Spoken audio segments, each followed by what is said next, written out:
Sebaiknya mari kita berbincang-bincang. Raja Malaka sempat kaget mendengar ayam itu berbicara. Lalu ayam itu kembali berbicara. Saya adalah utusan dari Yang Maha Kuasa datang untuk menemuimu. Kalau memang benar demikian maksud kedatanganmu itu, saya sangat berterima kasih dan disambut dengan tangan terbuka. Turunlah dari atas pohon itu dan mari bersama-sama masuk ke istana. Setelah mendengarkan kata-kata dari raja, ayam betina pun turun. Seketika dia berubah menjadi wanita yang sangat cantik. Tanpa membuang waktu, raja pun segera menggandeng sang putri untuk masuk ke istana. Dan sejak hari itu, putri resmi menjadi istri dari Raja Malaka. Tibalah saat yang baik untuk raja menanyakan asal-usul istrinya. Istriku yang budiman, apakah boleh saya mengetahui asal-usulmu lebih dalam? Baiklah, jawab sang putri. Saya ini berasal dari Naima Roma. Siapakah namamu? Sang putri menjawab, saya bernama Liurai Kolobian. Lalu kata raja, kalau memang engkau sungguh Maromakoan, maka buktikanlah nanti dengan anak yang akan kau lahirkan dari rahimmu itu benar memiliki tanda bintang dan bulan. Namun, jika anak itu tidak memiliki tanda bintang dan bulan, maka istriku yang tercinta, aku terpaksa akan membunuhmu. Hampir setahun, Raja Malaka dan Liurai Kolobian menjadi pasangan suami istri. Anak yang mereka rindukan hampir menjadi kenyataan. Sang istri hanya menunggu hari baiknya untuk melahirkan. Namun, raja berkata, istriku, aku hendak bepergian selama 2 bulan. Jika anak yang kau lahirkan itu memiliki tanda bintang dan bulan, maka jagalah dia sebaik-baiknya sampai aku kembali. Namun, jika anak itu tidak memiliki tanda bintang dan bulan, maka ajalmu sudah dekat. Tidak lama setelah kepergian raja, Kolobian pun melahirkan seorang anak laki-laki yang sangat tampan serta memiliki tanda matahari pada dadanya, bintang pada kedua pundaknya, dan bulan pada dahinya. Nah, Kolobian tidak mengetahui hal itu karena dia belum sadar. Dukun yang membantu Kolobian untuk melahirkan dengan kejamnya menukar anak anjing dan bayi Kolobian. Ketika Kolobian sadar, dia sangat terkejut karena melihat bayinya adalah seekor anak anjing. Sejak saat itu, dia takut kepada sang raja karena dia tidak bisa menepati janjinya. Dan nasib bayi Kolobian sangat menyedihkan. Si dukun yang jahat itu memasukkannya ke dalam botol dan menggantungnya di pohon yang besar di tengah hutan. Genap sudah 2 bulan, raja pun kembali. Dalam perjalanan, dia hanya memikirkan istrinya yang cantik dan juga anak yang memiliki tanda bintang dan bulan. Namun, sesampainya di sana, harapannya pun sirna ketika dia melihat istrinya yang telah menyusui anak anjing. Dengan amarah yang memuncak, raja bertanya, istriku, inikah anak yang kau janjikan kepadaku? Ini adalah suatu penghinaan bagiku. Sang ratu pun tak bisa menjawab. Dia mati 1000 bahasa.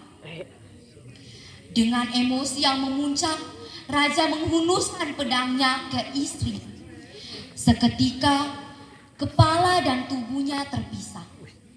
Sang istri pun dimakamkan di Odamatan Lor, istana bagian selatan. Di kerajaan tersebut, ada sepasang suami istri yang bernama Bei Busa dan Bei Asu. Mereka sedang berjalan-jalan di tengah hutan. Ketika mereka melihat botol yang tergantung di atas pohon, Bei Asu pun menyuruh Bei Busa untuk menurunkan botol itu. Dan Bei Busa pun segera menurunkan botol itu.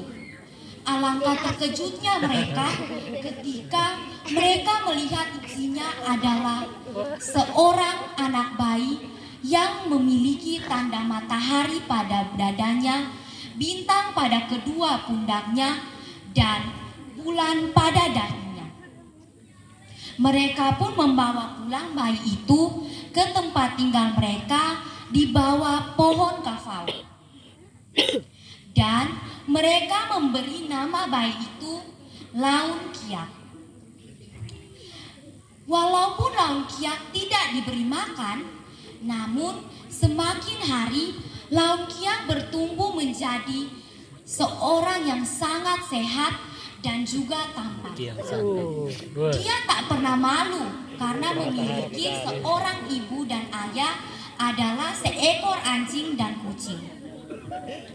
Pada suatu hari, teman-teman Laun Kiak mengajak Laun Kiak untuk pergi mengikuti lomba kuda-kudaan.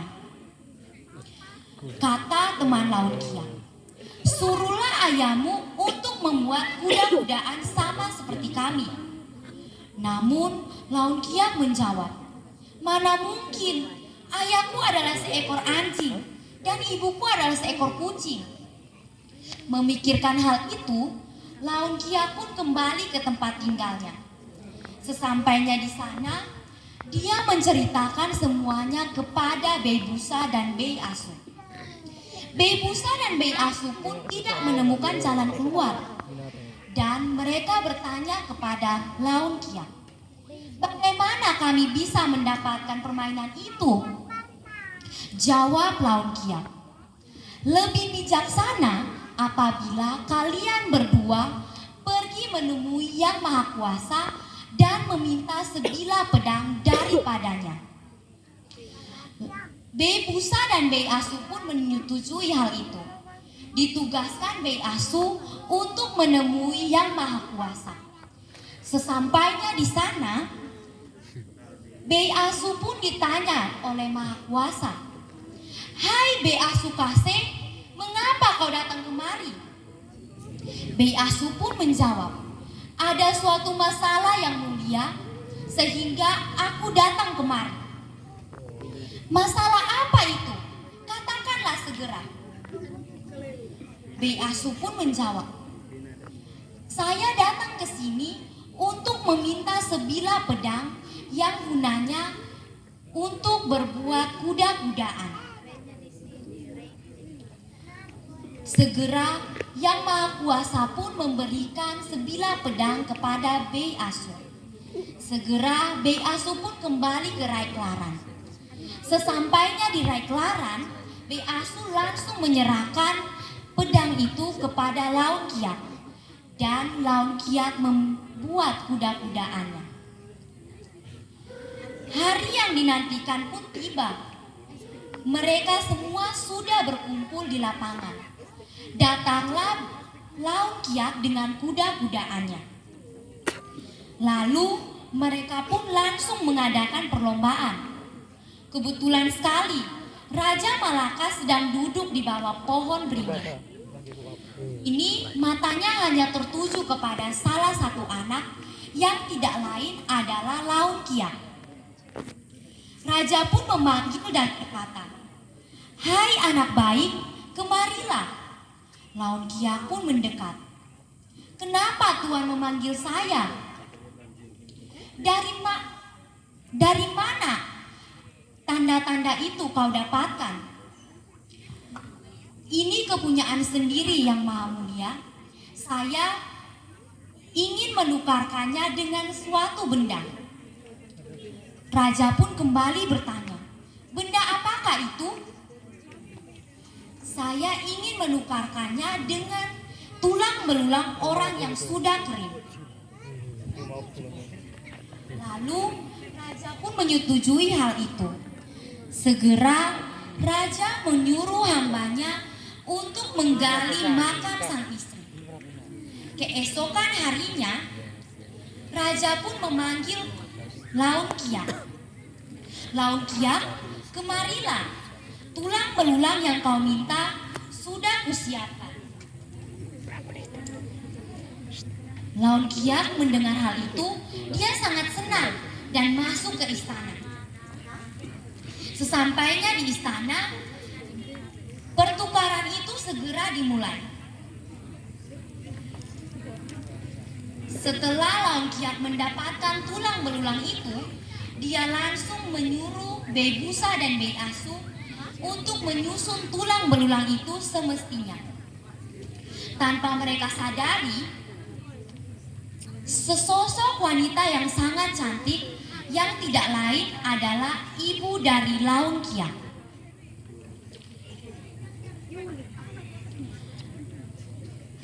Selang berapa hari, raja mengetahui bahwa istrinya telah hidup kembali. Raja pun berniat untuk merebut sang istri dari Laun Kiak. Namun, Laun Kiak tidak menyetujui hal itu. Jadi, Laun Kiak mengambil keputusan untuk membuat perang tanding saja. Siapa yang menang, dia yang akan mendapatkan kolobian. Raja pun menyetujuinya. Sebelum peperangan dimulai, Laun Kiak pun harus menemui Nyai Maroma. Sebelum Laun Kiak pergi, dia berpesan kepada sang ibu. Ibuku, aku hendak bepergian. Aku hendak pergi ke Nyai Maroma. Jika ayah datang untuk memintamu kembali, janganlah engkau menurutinya. Yang kau harus perbuat adalah ambillah sebutir telur, buatlah lubang dan duduklah di atasnya. Lalu setelah berpesan demikian, Laun Kiak pun pergi ke Nyai Maroma. Dan sang ibu langsung menuruti apa yang dikatakan oleh Laun Kiak. Dia duduk di atas telur ayam dan seketika telur ayamnya pun pecah. Keluarlah ayam jantan yang langsung berterbang dan pergi bertengger pada pohon beringin depan istana. Sambil berkokok, kokoreko, Laun Kiak mane Laun Kiak, semotun mai fafudi makelai nain veto. Yang artinya, Laun Kiak, putra Laun Kiak, terbang dan turunlah, dan studi kiranya melihat sang ibu. Setibanya Laun Kiak di atas, dia langsung menceritakan semuanya kepada Yang Maha Kuasa. Sementara bercerita, terdengarlah oleh Laun Kiak ayam berkokok yang menandakan bahwa ibunya dalam bahaya. Segera Laun Kiak kembali ke Rai Klaran dan mendapati suasana perang yang sangat dahsyat. Dalam peperangan tersebut, tidak ada yang mau mengalah. Mereka sama-sama kuat. Akhirnya, peperangan pun dilanjutkan di atas langit. Setelah beberapa hari berperang, karena raja sudah tua, raja pun terjatuh dan dimenangi oleh Laun Kiak. Namun, Laun Kiak tidak tega membunuh sang ayah. Dia hanya mengupas jenggot sang ayah dan menempelnya pada ujung pedang. Akhirnya turunlah mereka ke kerajaan dan Launkian pun dinobatkan menjadi Raja Malaka selanjutnya. Pedang dan ujung sarung yang ditempeli jenggot sang raja masih disimpan di rumah adat Lai Tuan di kampung Weoe. Sekian dan terima kasih.